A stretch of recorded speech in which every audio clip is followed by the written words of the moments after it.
This is LG G7 Fit, and today I'll show how you can fix the incoming phone call receptivity issues on this device.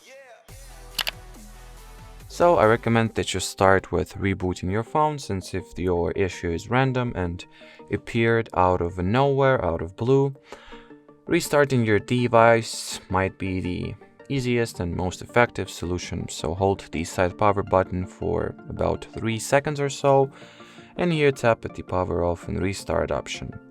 What you might also want to do is to check if your system is in the airplane mode. So let me enable it.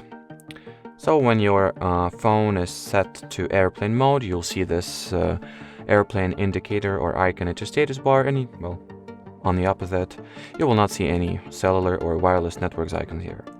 So the airplane mode does not allow you or interferes with your ability to receive phone calls to begin with, so make sure to switch it off.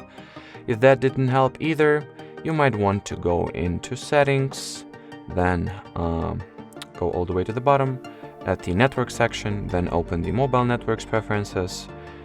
Here, make sure to switch off the VoLTE calling option. So even though there is a very useful feature that allows you to improve your phone calls quality using the LTE or 4G or mobile cellular network, to put it simply, sometimes in certain scenarios it may interfere with you being able to receive phone calls. So switch it off and then check if your problem persists. Then another advice is to switch off the Wi-Fi calling feature as well, since it's pretty much the same thing as this one, but it uses the Wi-Fi network to improve the quality of your phone calls. Anyway, switch it off. And I guess that'll be more or less it. Or actually, before I quit, the last advice that I give you is that you take out the SIM card, clean it, reinstall it into the SIM card slot, and so on. Anyway, thanks for watching, thanks for your attention, and bye-bye.